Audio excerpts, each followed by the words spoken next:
everyone's having a fantastic day. Something that I want to talk about today is something that I have gone through, my family has gone through, and it's heavy on my heart. And I understand that I will not be the first, and I definitely won't be the last one. But I can shed light on a situation and give advice to those who are going through the exact same thing and feel as though it's an endless struggle or it's an endless game. There's a way to get out of it. And what am I talking about? I'm talking about a strategic, toxic, manipulative, premeditated game where people like to triangulate and character assassinate you. And think of it like a triangle. Triangulation is any person, place, or thing which a person uses to devalue you and invite uncertainty, doubt, confusion, jealousy, insecurity, all those kinds of things on you. Putting that on you, basically. And you have to understand, when someone cannot compete with your character, they will try to destroy your reputation and perception of you. This is all personal settings, this is friends, this is family, this is professional settings, at work, at your job, at your corporate office. Just getting one person to think that you are not a good person is good enough for them, because it will not be someone that you know already, someone that already knows your character, who you are. It will not be your close family, well, sometimes it can be family and friends, but it will not come from someone who truly loves you and values you and is quick to say, oh, they wouldn't do that, or no, that doesn't sound like her, or no, that's not who you are at heart. You have good intentions, you have a good heart. They specifically pick people who you do not know, who you do not have a deep connection with, and someone who is within the proximity but just isn't really close to you. And you have to realize, one way triangulation works is usually through a sob story. A story that intentionally has information that is skewed or withheld, that could influence or alter people's decisions, and yet it will invoke empathy through that story, through that skewed and the story that information is being withheld. The red flag that I have noticed is if someone walks up to you and starts a conversation with you, or directs a conversation with you, and tries to shift your perspective of someone you have no issues with someone you have never met before, that's a red flag. And I believe people believe the story when they hear it is because they themselves, they don't want the punishment. Being blacklisted, being ostracized, being rejected, being ridiculed in the public eye for not following along. And it's survival disguised as an agreement, because most people go along with this story when triangulation is at their front door and someone tells them a story about someone that is very, very negative, trying to get that person to skew their vision or perception of that person. I think they do that because it's easier to believe it, because they fear that if they don't go along with it, they're going to be the next target.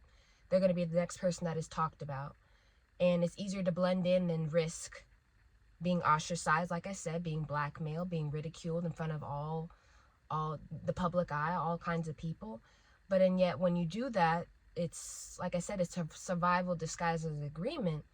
But the thing is, when you do that, you become an accomplice to everything. Because, like I said, it's a triangle. It's someone who is there's one person who's trying to control the narrative, there's one person who's the target, and there's a third party, someone who is drawn into the situation and is told all this information about specific people, or it could be of a group of people, trying to control the narrative and ostracize and blacklist that person so that they feel pain, maybe even pain that person who is trying to control the narrative feels. Triangulation also occurs, I want to mention, is when a person A has a boundary with person B, and person B doesn't want to respect that boundary. So to get around that boundary, person B will establish a relationship with a third person, which is person C, who is close to person A and will use that person to get inside with person A by proximity, hence violating the boundary as well.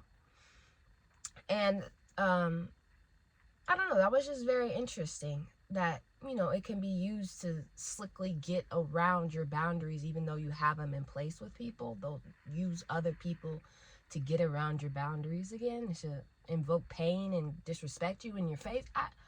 I don't understand. I simply don't. But lawyers will use the same tactic. If they cannot argue with the facts of the case, they will try to attack the credibility of the witness, wanting you basically to question your own mind from all the attacks as, why is this happening to me? Why am I going through all this? And in a way, it's kind of turning your own mind against itself. And like I said, the primary goal of all of this is to arise so much jealousy, so much uncertainty, so much distrust that you begin to doubt yourself. You begin to doubt your worth. You begin to doubt your intuition, your ability, your future. And through all that, you begin to lose yourself, becoming inferior, subsiding to the attacks so that you can feel pain as they do. And it's very, very silent. It's very silent. It's strategic. It's used as a tool to gain or maintain power by discrediting rivals.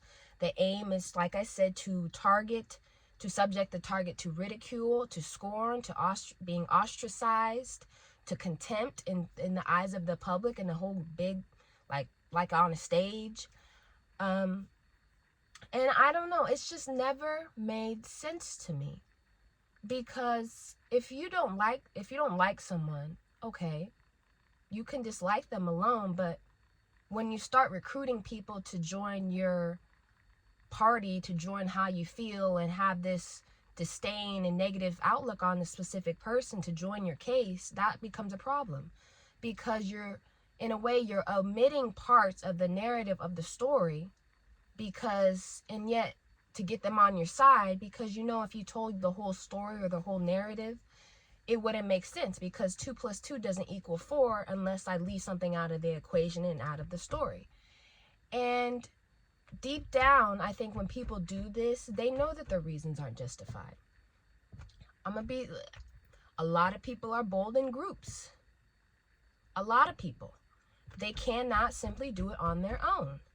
So people will gather people together to kind of back them up, to, unfortunately, and it's actually really sad, to drown out the quiet voice inside their head that is reminding them that it's not right. But the thing is, it's not about truth anymore, because no matter what the voice says, they simply do not care. Because when it gets down to that point, it's all about ego, it's about control, and it's about finding comfort, finding happiness in the company of your bitterness. And everybody's just bitter and just negative, and the whole group just negative and bitter, and it's finding happiness in that. And me personally, this is how I think of it. If your opinion of me changes without hearing all sides, without kind of taking a step back, looking at it like a snow globe, like it's in your hand, looking at it from different perspectives, you do it without your opinion changes of me, without asking questions, without going to the horse's mouth, without really trying to understand what happened, my mindset immediately thinks that you were never really interested in hearing the truth to begin with. You just wanted something to believe because it kind of gives you justification to what you're already thinking in your head. And this whole strategic, toxic, manipulative game, it's endless. It will just, it just keeps on going and going and going. And I had to realize, trying to prove your worth to someone who has their heart and their mind set on destroying and devaluing who you are, has not one lick, no love for you in their heart whatsoever. Because let's be real, if someone truly loved you, they would not be doing this. You are wasting your time trying to make someone value something that they never even valued in the first place. And I have learned that silence isn't always peace, because really you're suffering in silence, and it's eating you from the inside out. And really, your silence can just be protection for people who refuse to take accountability. So I have learned I need to start speaking up with truth, speaking my truth, so, telling all angles and sides, even the parts where I don't look bad, where I'm flawed, or I'm imperfect, because I'm not perfect anyway. Because, what I have to say deserves to be heard as well.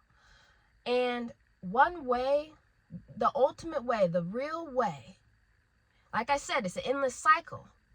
But you have to realize triangles, this is my bad representation of a triangle, but this is all I got.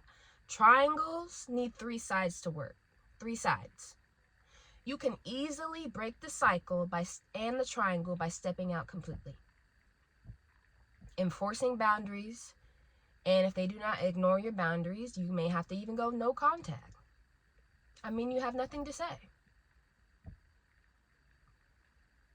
Nothing to say. Because like I said, a triangle needs 3 sides. You keep on trying to make sense and understand why and trying to over-explain yourself, and it's an endless cycle to someone who does not want to understand you. And I have come to notice that I would rather adjust my boundaries to a life where someone who is trying to be toxic is not in it, and I protect my peace, than adjust my boundaries to people's disrespect. And when you go through tests like this, it reveals, you have to keep in mind that it reveals more about the attacker than the target, because your integrity will always outstand and outlast slander. And you have to also realize that trying to understand why is a trauma response. Part of healing through this is embracing your experiences with empathy, giving yourself even grace, because let's be real, I didn't ask to be put in the situation. I'm sure people who have gone through the exact same thing didn't be asked to be put in the situation. But you need to give yourself some grace and empathy. Do not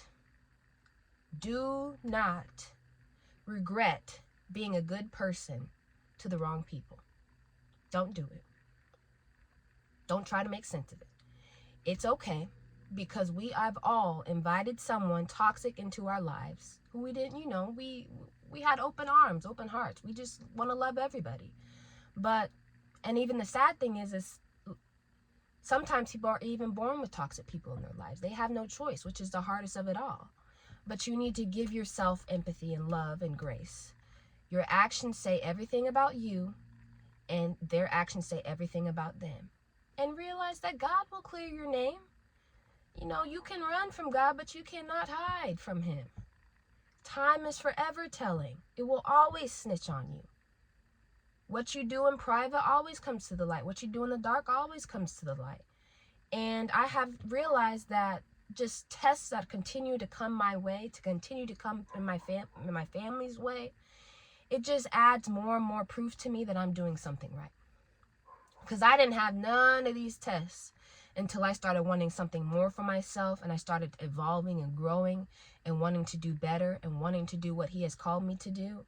I didn't have any of these tests until I started walking in the path of something big and started just doing what he asked me to do. And you will not be tested because you don't have it. You are being tested because you do have it. People notice it. The growth, the improvements, the blessings, the way people talk about you when you're not even around, in other rooms where you're not even there. You are standing out. And unfortunately, it's very sad. It makes some people uncomfortable. But do not let that shake you. The pressure is proof of the purpose, and the opposition is just confirmation that you're being chosen. So just keep on walking, keep on evolving, keep on growing, keep trusting, have faith, because God will clear your name. And he does not just vindicate you, he will elevate you. He will elevate you. And you need to keep that in mind. It's something that I have to keep in mind within myself. I have to listen to my own advice. But that's just something that I want to talk about today. And I hope everyone has a fantastic day, and I'll see you guys next time.